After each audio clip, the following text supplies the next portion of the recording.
Hello everyone. Rahul Mishra नाम है हमारा और आज का ये जो वीडियो है बेसिकली जो फ्री वीकली मॉक टेस्ट हम लोग अवेलेबल करा रहे हैं उसके बारे में कुछ आप लोगों से बात करनी थी और उसी रिगार्डिंग ये वीडियो आप लोगों के लिए बनाया जा रहा है। ठीक है ना। आप लोगों को पता होगा कि हम लोग अपने मोबाइल ऐप पर वीकली बेसिस पर फ्री मॉक टेस्ट अवेलेबल कराते हैं सिर्फ और सिर्फ बैंकिंग एंड फिनेंशियल अवेयरनेस का। 40-40 क्वेश्चंस के सेट रहते हैं, 25 मिनट की टाइमिंग रहती है और ये सबके लिए फ्री ऑफ कॉस्ट अवेलेबल रहता है। और मेरी प्लानिंग यही है कि एग्ज़ाम से पहले 2-4 मॉक आप लोगों को अवेलेबल करा दिया जाए। जितना भी टाइम बचता है उस हिसाब से आप लोगों को मॉक टेस्ट अवेलेबल करा दिए जाएंगे, जो कि 10 सितंबर को हमारा एग्ज़ाम लगा हुआ है आरआरबीज़ वाले। ठीक है ना।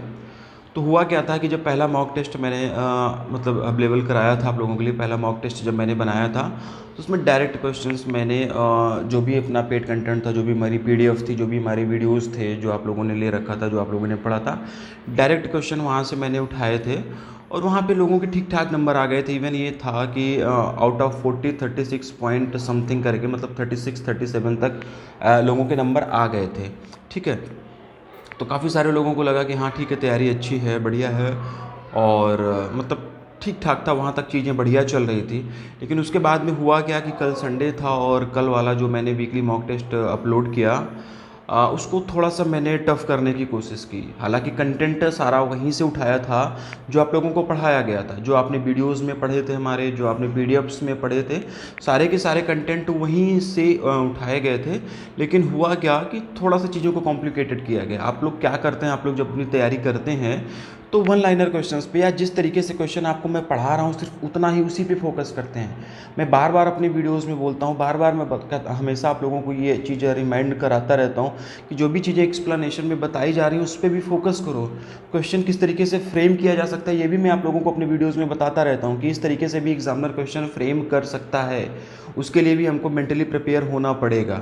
तो यही सारा काम मैंने जो लास्ट वाला कल वाला जो दूसरा मॉक टेस्ट था जो मैंने अवेलेबल कराया आप लोगों के लिए, अपलोड किया, उसमें थोड़ा सा चीज़ें मैंने टफ़ कर दी। और वो मॉक टेस्ट अभी भी अवेलेबल है। आप लोग ऐप डाउनलोड करिएगा, फ्री वीकली टेस्ट वाले सेक्शन में जाइएगा, वहाँ पे वो दो के दोनों मॉक टेस्ट अवेलेबल है। अगर आप लोगों ने अभी तक नहीं दिया तो जाकर देखिए और अपनी तैयारी देखिए। ठीक है ना। तैयारी को जज करिए कि किस लेवल पर आपकी कितनी क्या तैयारी चल रही है। तो जो दूसरा मॉक टेस्ट आया उसमें आई थिंक जो अभी तक का स्कोर रहा है, मैक्सिमम स्कोर उसमें जो है 26-27 नंबर गया है। 26, हाँ शायद आई थिंक 26 गया है। ठीक है ना। बहुत ज़्यादा गया नहीं है। चीज़ें थोड़ा सा टफ लगी लोगों को और कुछ लोग तो 2 4 5 6 नंबर में आके रुक गए। ठीक है ना। और काफ़ी सारे पेड यूजर्स भी इसमें परेशान हुए, काफ़ी सारे पेड यूजर्स के भी नंबर बहुत ज़्यादा कम आए। बहुत ज़्यादा लोग डिमोटिवेट फील करने लगे। तो ये वीडियो मुझे बनाना ज़रूरी हो गया था। देखिए क्या होता है ना कि डिमोटिवेशन ज़रूरी नहीं है। कुछ क्वेश्चंस इसमें जानबूझ के मैंने ईजी किए थे। कुछ क्वेश्चन इस मॉक टेस्ट पे में भी मैंने ऐसा किया था, डुएबल किया था कि जो आपको इजीली कर सको। उसके बाद में भी अगर आपके 5-6 नंबर आ रहे हैं, 7 नंबर 8 नंबर आ रहे हैं, तो फिर मतलब कहीं ना कहीं आप चीज़ों को याद नहीं कर पा रहे हैं या फिर जिस तरीके से पढ़ाया जा रहा है सिर्फ उतना ही याद कर रहे हैं। होता क्या है कि एग्जामिनर जो क्वेश्चन फ्रेम करता है किसी भी तरीके से कर सकता है। और ऑब्वियस सी बात है, इस चीज़ के लिए हमको मेंटली प्रिपेयर होना होगा कि 60-70-80 हज़ार रुपये अगर कोई सैलरी देगा तो क्वेश्चन कुछ तो टफ करेगा। इसी तरीके के अनएक्सपेक्टेड चेंजेस की बात मैं हमेशा करता रहता हूँ और इसीलिए मॉक मैंने ये फ्रेम इसी तरीके से फ्रेम किया कि लोगों को थोड़ा सा लगे कि इस तरीके से भी क्वेश्चंस फ्रेम किए जा सकते हैं।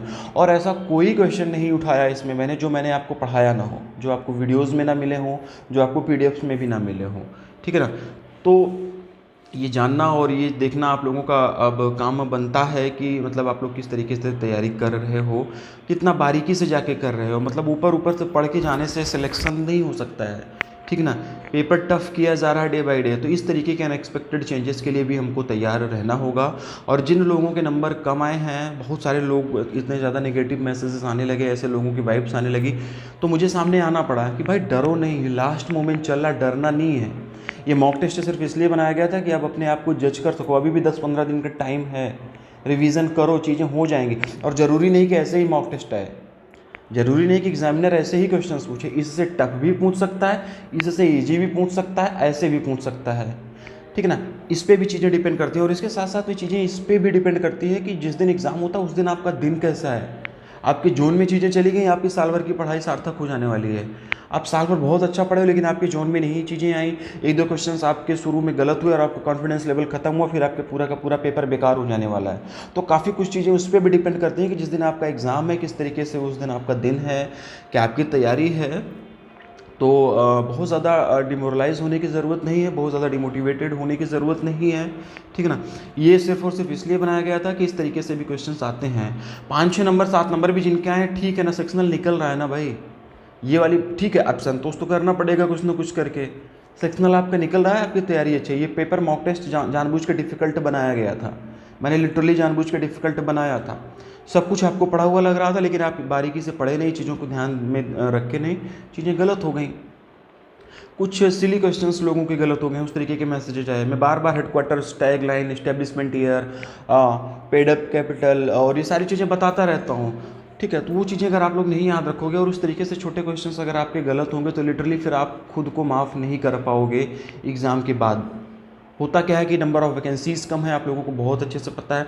पेपर का लेवल टफ हो सकता है, नहीं भी हो सकता है, दोनों चीज़ के लिए हमको मेंटली प्रिपेयर होना है, ठीक ना।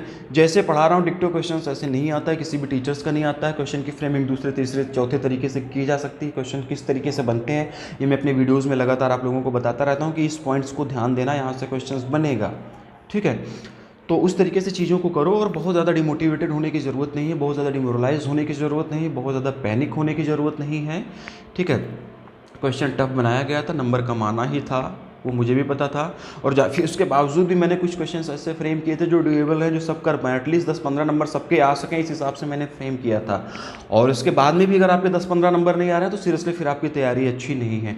पढ़ना एक अलग चीज़ हो जाती है, याद रखना अलग चीज़ हो जाती है। ये सोचो कि नॉर्मल पेपर था, वीकली बेसिस पर ये रेगुलर आपको अवेलेबल कराया जा रहा है, टेस्ट नॉर्मल था, आपने अपने कंफर्ट जोन में रह के कहीं पे भी दे लिया।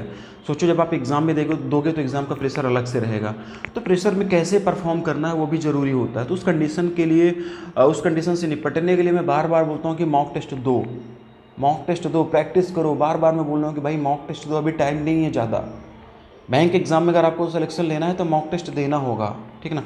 और कुछ एक कैंडिडेट्स मेरे पास में से जो ऑलरेडी स्केल 1 हैं, स्केल 2 की तैयारी कर रहे हैं। और स्केल 1 ऐसा नहीं है कि कहीं दूसरी जगह पे है, मतलब ऐसा कुछ दूसरा वाला एक्सपीरियंस है उनका, ठीक ठाक गवर्नमेंट बैंक में ही है, सरकारी आरआरबीज में ही वो लोग स्केल 1 हैं। उसके बाद भी वो ओवर थिंकिंग करके एक्स्ट्रा प्रेशर लेके अपनी परफॉर्मेंस ख़राब कर रहे हैं। तो भाई मेरे, आपको हाय तौबा मचाने की ज़रूरत नहीं है, ये मैसेज उनके लिए भी है।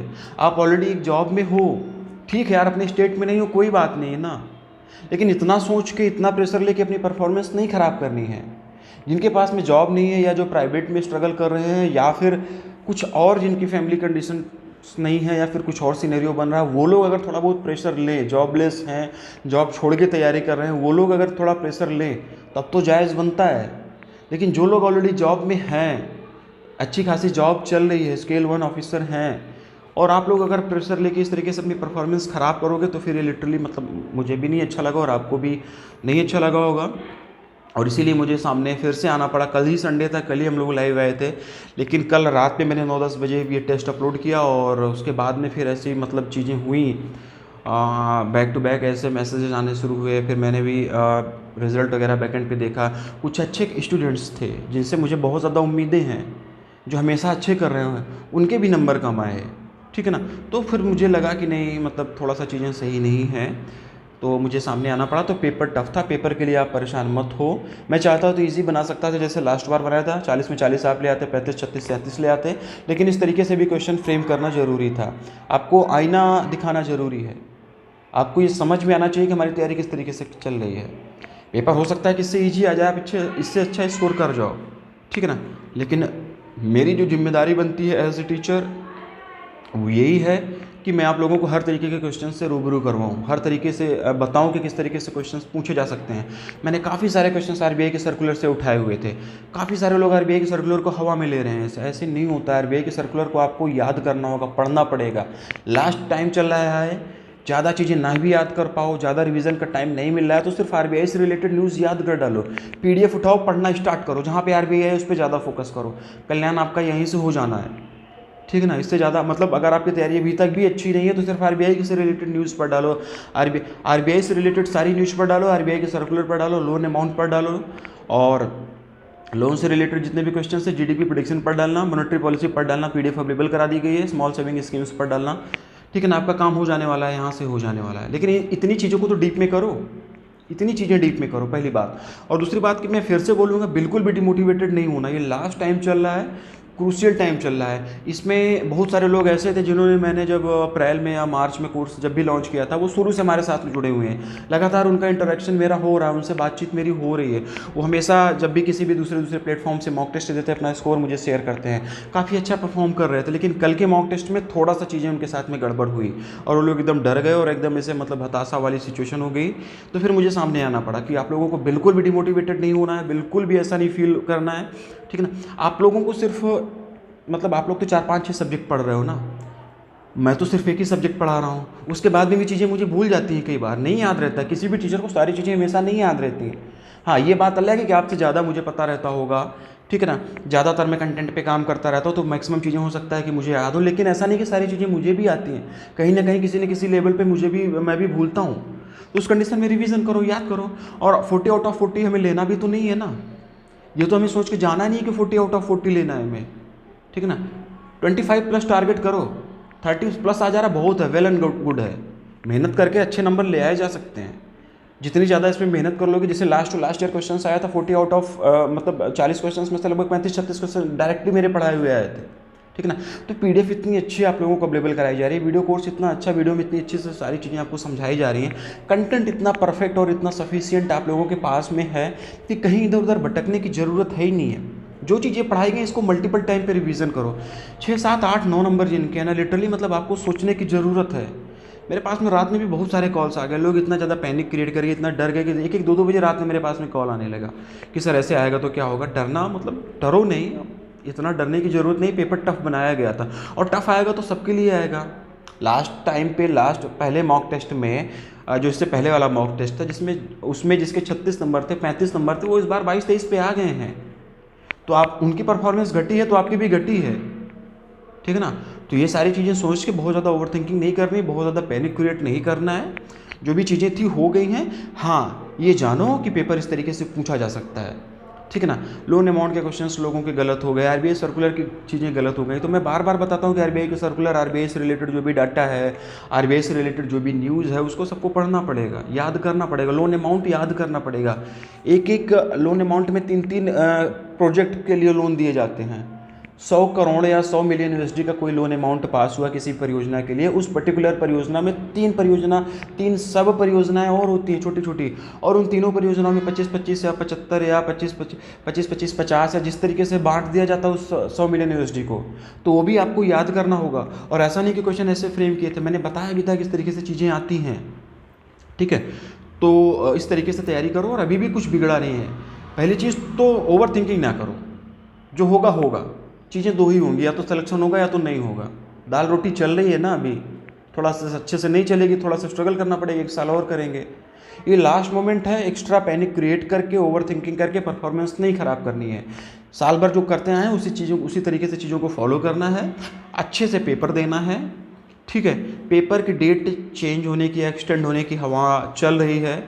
दिल्ली में अभी G20 का मीटिंग्स वगैरह है और 2 या 3 दिन के लिए दिल्ली पूरी तरीके से बंद कर दी गई है। तो इसी वजह से लोगों के दिमाग में सारी चीज़ें चल रही हैं कि हो सकता है कि पेपर की डेट जो है एक्सटेंड कर दी जाए, और अभी तक एडमिट कार्ड भी नहीं आया है। वो सेकेंडरी चीज़ें हैं, उस पर बहुत ज़्यादा हमको नहीं उलझना है। डेट अगर आगे बढ़ जाएगी तो हमारे लिए अच्छा है, हमको तैयारी का और टाइम मिल जाएगा। लेकिन फिर भी अगर नहीं होता तो हमको 10 मान के चलना है कि 10 तारीख को ही हमारा पेपर है। तो जो भी अब 10 दिन बचा हुआ है, 1 हफ्ते बचे हुए, उसमें रिवीजन करो। नया बहुत ज़्यादा कुछ पढ़ने की ज़रूरत नहीं, नया अगस्त जो चल रहा है इसको पढ़ो, सितंबर को पैरेलली करके चलो, बाकी इतना रिवीजन करो, ठीक है ना। और मॉक टेस्ट का स्कोर देख के, मॉक टेस्ट की परफॉर्मेंस देख के बिल्कुल भी डरना नहीं है, घबराना नहीं है, और डिमोटिवेटेड नहीं होना, डिमोरलाइज नहीं होना है। पेपर टफ बनाया गया था, जानबूझ के बनाया गया था कि आप लोग देखो किस तरीके से भी क्वेश्चंस पूछे जा सकते हैं। और जो भी आपको आइडियाज़ मिले इस मॉक टेस्ट को देख के, जो भी आपकी गलतियां रही, जो भी आपको लगा कि इस तरीके से भी क्वेश्चंस पूछे जा सकते हैं, उस पर काम करो आप। अब उस तरीके से अपनी पढ़ाई को करो, अप्रोच बदल दो, रिवीजन करो, रिवीजन करो। ज़्यादा कुछ नहीं पढ़ पा रहे हो, सिर्फ रिवीजन करो। आरबीआई से रिलेटेड न्यूज़ रिवाइज कर डालो, 2, 4, 6 बार पढ़ डालो, एक डाटा पढ़ डालो, ठीक है ना। कल्याण आपका हो जाने वाला है। लेकिन डरना नहीं है, डिमोटिवेटेड बिल्कुल भी नहीं होना है। मॉक टेस्ट टफ बनाया गया था, जानबूझ के मैंने बनाया था। इसको ऐसा बना देता कि 5 6 7 नंबर भी लाना मुश्किल हो जाता, मैं ऐसा भी कर सकता था, ठीक है, ऐसा भी मैं कर सकता था, लेकिन इतना नहीं किया। मैंने बैलेंस रखने की कोशिश की कि कुछ क्वेश्चंस टैगलाइन वगैरह से रिलेटेड दे दिया, कुछ इस्टेब्लिशमेंट ईयर से दे दिया, ठीक है ना, कुछ छोटे छोटे क्वेश्चंस डाले जिससे कि लोगों के मतलब 15 नंबर तक तो ईजिली आ सकें, ठीक है ना, कि लोगों को कॉन्फिडेंस ना ख़त्म हो। फिर भी अगर इसके बाद में आपके अगर नंबर कम आ रहे हैं तो फिर तैयारी आपकी थोड़ा सा अच्छी नहीं है, इस चीज़ को एक्सेप्ट करो और अभी भी टाइम है, रिवीजन करो, कहीं पे कुछ भी बिगड़ा नहीं, बिल्कुल भी डिमोटिवेटेड नहीं होना, डिमोरलाइज नहीं होना है। और बस इतना सा एक छोटा सा मैसेज आप लोगों के लिए देना था। आप लोग अभी मतलब रिवीजन करते रहो और बाकी जो होगा देखा जाएगा, एग्ज़ाम की डेट वगैरह जैसे जो आती हैं। 1 या 2 मॉक टेस्ट और मैं अवेलेबल कराऊंगा, काम मैं उस पर भी कर रहा हूँ, ठीक है ना। और इस बार जो मैंने मॉक टेस्ट अवेलेबल कराया था हिंदी और इंग्लिश दोनों में कराया था। अच्छा, मेरे पास में मैसेजेस ऐसे आ रहे हैं कि सर बाईलिंगुअल कराओ। पहला मैंने कंप्लीट इंग्लिश में कराया था, दूसरा मैंने जो कराया दूसरा वाला जो मॉक टेस्ट था इसमें मैंने क्वेश्चन को इंग्लिश और हिंदी दोनों में रखा, ऑप्शन सिर्फ इंग्लिश में मैंने कर दिए। उसके बाद भी लोग बोल रहे हैं कि हिंदी में रखो। यार मतलब आप मैनेजर बनने जा रहे हो यार, बैंक में स्केल 2 ऑफिसर बनने जा रहे हो, इतनी इंग्लिश की समझ रखो। और चीज़ें आसान करने के लिए मैंने क्वेश्चंस को दोनों लैंग्वेज में लिखा है। क्वेश्चन इसलिए हिंदी और इंग्लिश में लिख देता हूँ कि क्वेश्चन आपको समझ में आ जाए। ऑप्शन इंग्लिश में है तो क्या ही जा रहा है, उसके लिए भी तो पैनिक ना क्रिएट करो ना, इससे कोई बहुत ज़्यादा परफॉर्मेंस प्रेशर नहीं पड़ता है, ठीक ना। क्वेश्चन को हिंदी और इंग्लिश दोनों में दे रहा हूँ, क्वेश्चन समझ लो वहाँ से, ऑप्शन तो इंग्लिश में रह रहा है तो क्या ही जा रहा है, ठीक ना। तो इतना मतलब ऐसे हावी ना हो जाने दो कि मैं हिंदी मीडियम का हूँ तो मुझे इंग्लिश नहीं समझ में आएगी, इंग्लिश में मैं एकदम ऐसा हूँ, ऐसा भी ना करो। और अगला मॉक टेस्ट मैं आप लोगों के लिए और अच्छे से तैयार कर रहा हूँ, 2 4 दिन लगेगा, ठीक है। जब भी होगा आपको नोटिफिकेशन जाएगा, उसको भी आप लोग मॉक टेस्ट दो और इस मॉक टेस्ट का स्कोर आप शेयर करो, कोई दिक्कत नहीं, 5 6 7 नंबर आए कोई दिक्कत नहीं है, बिल्कुल शेयर करो, बेधड़ल्ले से शेयर करो, सबके ऐसे आए हैं। और ज़्यादा से ज़्यादा लोगों को बताओ, ज़्यादा से ज़्यादा लोग इसमें पार्टिसिपेट करेंगे, जितने ज़्यादा लोग पार्टिसिपेट करेंगे ना उतना आपका बेनिफिट रहने वाला है, उतनी ही आपको रैंक आपकी पता चल पाएगी कि ऑल इंडिया लेवल पर कितनी आपकी रैंक आ रही है। 50 लोगों में रैंक अलग आती है, 100 लोगों में रैंक बदल जाती है, 200 लोगों में बदल जाती है। तो ज़्यादा से ज़्यादा लोगों को शेयर करो, ज़्यादा से ज़्यादा मॉक टेस्ट मतलब दो, और जो भी क्वेश्चंस आपके गलत हुए हैं मॉक टेस्ट का उसका एनालिसिस करो और पीडीएफ उठा के देखो, उस क्वेश्चंस को रिवीजन करो, उसका जो भी क्वेश्चंस आपके गलत हुए हैं, जो छोटी छोटी मिस्टेक्स हुई हैं उनको अवॉइड करो कि वो दोबारा गलती ना हो, क्योंकि छोटे छोटे क्वेश्चंस अगर गलत होंगे तो फिर मतलब ना खुद को माफ़ करना लिटरली टफ होगा। वो क्वेश्चंस गलत नहीं होने चाहिए। लोगों के ऐसे क्वेश्चंस गलत हुए हैं जिसको मैं एक्सपेक्ट नहीं करता था कि ये भी आपका गलत होगा, और ऐसे लोगों से गलत हुए हैं जिससे तो बिल्कुल भी एक्सपेक्ट नहीं कर सकता था। कुछ ऐसे ब्राइट स्टूडेंट्स हैं हमारे पास में जिनसे मुझे काफ़ी मतलब ज़्यादा उम्मीदें हैं और काफ़ी अच्छा परफॉर्म वो लोग कर रहे हैं, ठीक है ना। तो उनसे अगर ये चीज़ें गलत हुई हैं तो लिटरली थोड़ा सा बुरा मुझे भी लगता है। और बस कोई बात नहीं, मतलब जो भी हुआ हो गया, और अब इस पे पैनिक क्रिएट ना करो। पेपर टफ था, सबके लिए टफ था, जो भी नंबर आया उसको भूलो, आगे के लिए तैयारी करो। अगला मॉक टेस्ट मैं आप लोगों के लिए बना रहा हूँ, बहुत अच्छा मॉक टेस्ट वो भी आप लोगों के लिए रहेगा, और डीप में जाके थोड़ा सा पढ़ाई करो, ठीक है ना। चलो, ऑल द बेस्ट।